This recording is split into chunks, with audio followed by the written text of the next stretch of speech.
हिंदू धर्म में भगवान विष्णु एक पालनहार की तरह हैं। वो कई अवतारों पे इस धरती पे आए। उनके कुल मिलाकर 10 अवतारों में से है एक वामन अवतार, जिसमें वह एक बौने ब्राह्मण के रूप में है। तो आइए जानते हैं कि कैसे एक बौने ब्राह्मण ने इस धरती पे धर्म की पुनर्स्थापना की। तो समुद्र मंथन के बाद देवता अमर और शक्तिशाली हो गए। अब समुद्र मंथन क्यों हुआ था और उससे क्या क्या चीजें निकली थी अमृत के अलावा, ये सब हमने बताया है अपनी एक पिछली वीडियो में। वीडियो का लिंक हमने डिस्क्रिप्शन में भी डाल दिया है। तो इंद्रदेव की सेना ने असुर राज बाली की सेना को हरा दिया था। एक दिन बाली ऋषि शुक्राचार्य से मिलने गए, जो कि असुरों के गुरु थे, और उनसे कहा, गुरुजी कृपया मुझे अपनी शक्तियों और राज्य को वापस प्राप्त करने का कोई रास्ता दिखाएं। बाली की बात को सुनते हुए आचार्य ने उत्तर दिया, तुम्हें अपनी शक्तियों को वापस प्राप्त करने के लिए महाभिषेक विश्वजीत यज्ञ करना होगा। बाली ने अपने गुरु की बात सुनकर तुरंत ही यज्ञ किया। यज्ञ के बाद बाली को एक सोने का रथ मिला, जो कि हवा की तेजी से चलता था। एक तरकश जिसमें अनंत तीर थे और एक दिव्य कवच प्राप्त हुआ। फिर बाली ने इंद्रदेव से युद्ध किया और इस बार बाली की जीत हुई। जल्द ही बाली तीनों लोकों का राजा बन गया।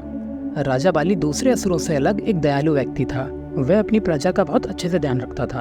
अब तीनों लोगों पे अपना राज्य बनाए रखने के लिए उसने अपने गुरु शुक्राचार्य से उपाय मांगा। शुक्राचार्य ने कहा कि अगर तुम यज्ञ करते रहोगे तो तुम्हें किसी का भी भय नहीं होगा।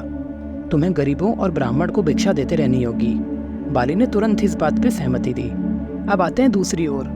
असुरों से हार के बाद देवता इधर उधर भटक रहे थे। इंद्रदेव इसलिए भी उदास थे क्योंकि अब वो राजा बाली को हरा नहीं सकते थे। ये देख के इंद्रदेव की माँ अदिति ने भगवान विष्णु की कड़ी तपस्या की और विष्णु जी प्रकट हुए।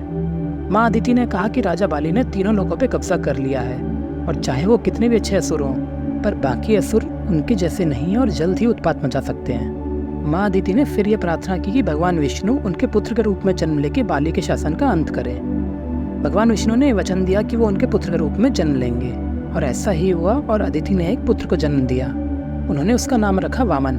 एक दिन वामन ब्राह्मण के रूप में गया जहाँ शुक्राचार्य और दैत्यराज बाली यज्ञ कर रहे थे। बाली ने वामन को देख के उनका स्वागत किया और कहा, लगता है आप मुझसे कुछ मांगने आए हो। आप मुझसे कुछ भी मांग सकते हो, सोना, चांदी, घर, हाथी, घोड़े या किसी ब्राह्मण की बेटी अपनी पत्नी के रूप में। ये सुन के वामन ने उत्तर दिया, मुझे धन या विशेष सुख की जरूरत नहीं है।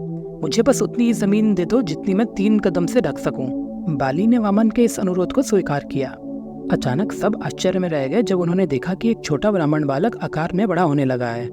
वामन ने इतना बड़ा आकार ले लिया कि उनके पहले कदम ने पूरी पृथ्वी को ढक लिया और दूसरे कदम ने पूरे ब्रह्मांड को ढक लिया। अब तीसरा कदम रखने के लिए कोई जगह नहीं बची थी, तो उसने बाली से पूछा कि वो अपना तीसरा कदम कहाँ रखे। बाली ने पहचान लिया कि वामन कोई और नहीं बल्कि खुद भगवान विष्णु ही हैं। बाली ने कहा कि उसका सर ही बच गया है अब उनके तीसरे कदम के लिए। तो वामन ने अपना तीसरा कदम राजा बाली के सर पे रख दिया और उन्हें सुताला लोक में धकेल दिया। और बाली की उदारता से प्रसन्न होकर विष्णु जी ने उसे सुताला लोक का राजा बना दिया। बाली के जाने के बाद असुर कमजोर पड़ गए और इंद्रदेव ने स्वर्ग लोक को फिर से प्राप्त कर लिया।